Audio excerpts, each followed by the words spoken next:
2022 में जो हुआ वो महाराष्ट्र की राजनीति में कभी नहीं हुआ। देखते देखते दो शक्तिशाली पार्टियां टूट गई। उद्धव ठाकरे के हाथ से सरकार और सीएम की कुर्सी, पार्टी, सब कुछ छिन गई।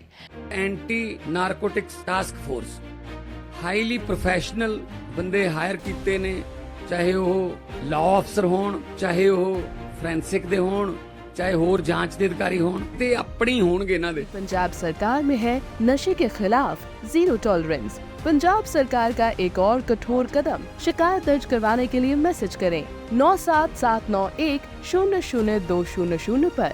नशे के खिलाफ हमारा साथ दें। ये सारा खेल एकनाथ शिंदे ने रचा था, जिसकी लाभार्थी बनी बीजेपी। बाला साहेब करते करते एकनाथ शिंदे उन्हीं के बेटे उद्धव ठाकरे से सब कुछ छीनकर बीजेपी के पास चले गए। बाला साहेब ठाकरे के नाम पर चलने वाली शिवसेना जैसी पार्टी तोड़ने का इतना भारी काम करने का इनाम मिला सीएम का पद। बीजेपी ने चक्रव्यूह रचा, जिसमें सीएम रह चुके देवेंद्र फडणवीस शिंदे के अंडर डिप्टी सीएम बने।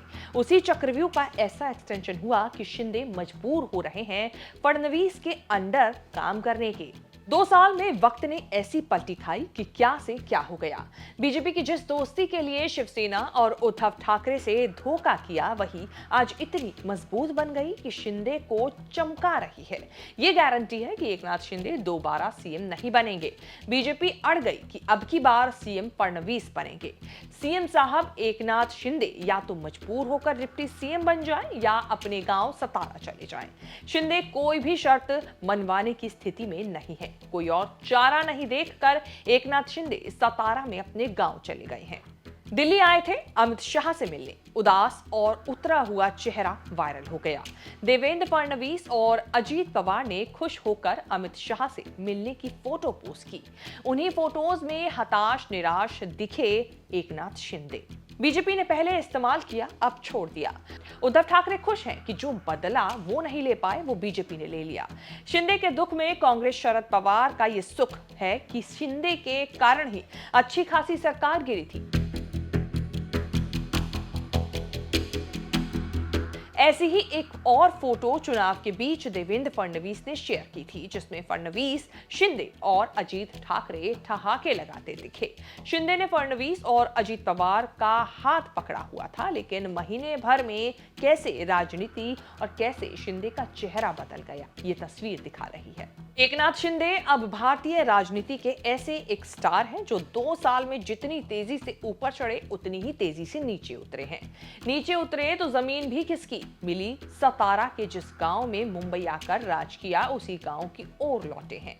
ज्वाली तालुका के दारे गांव के मराठा परिवार में जन्मे थे शिंदे। मैट्रिक के बाद पढ़ने लिखने के लिए ठाणे आए, लेकिन पारिवारिक संघर्ष के कारण आगे पढ़ ही नहीं पाए।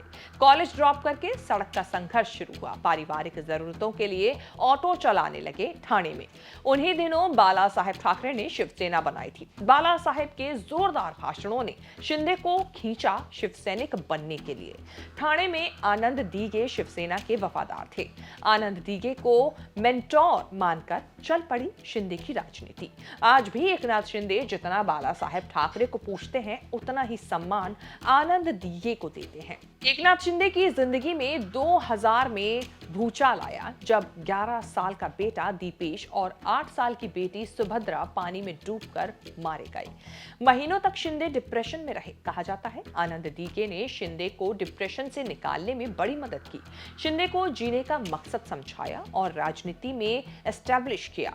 महाराष्ट्र में आनंद दीगे और शिंदे की जोड़ी की बहुत चर्चा रही।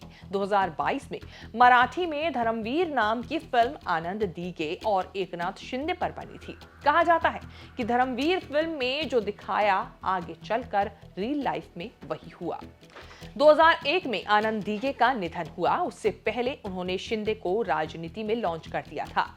1997 में ठाणे में कॉर्पोरेटर बने शिंदे 2004 के चुनाव में शिवसेना का विधायक का टिकट मिल गया।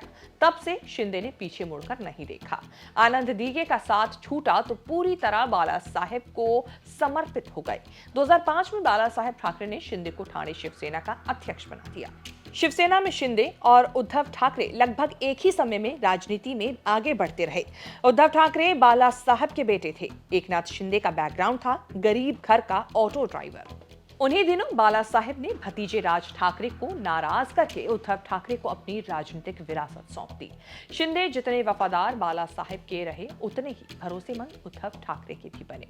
उद्धव के जमाने की शिवसेना में शिंदे पहली पंक्ति के नेता थे। आज तक कोई चुनाव नहीं हारे। शिवसेना ने जब जिसकी सरकार बनाई, शिंदे को मलाईदार पद मिलता रहा। एक दिन शिंदे का यही कद उद्धव ठाकरे और शिवसेना को ले डूबा। महाराष्ट्र चुनाव के बाद उद्धव ठाकरे, शरद पवार और कांग्रेस हारे। एकनाथ शिंदे जीतकर भी सब कुछ हार गए। बीजेपी के लिए एकनाथ शिंदे की जरूरत खत्म हो चुकी है। 57 विधायक लेकर एकनाथ शिंदे महायुति में रहे। सरकार में रहें या विपक्ष में चले जाएं, बीजेपी को इसकी परवाह नहीं। मजबूरी यह है कि तैश में आकर शिंदे अगर बीजेपी से नाता तोड़ ले और एमवीए के साथ चले जाएं, ये भी कोई विकल्प नहीं। चुनाव में शिंदे को गद्दार की गाली लगातार दी गई, लेकिन उन्होंने जीतकर असली नकली शिवसेना का भेद मिटा दिया।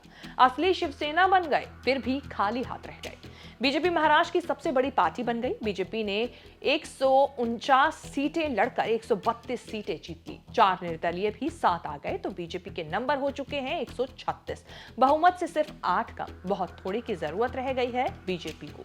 उस जरूरत को अजीत पवार पूरी श्रद्धा से पूरा कर रहे हैं।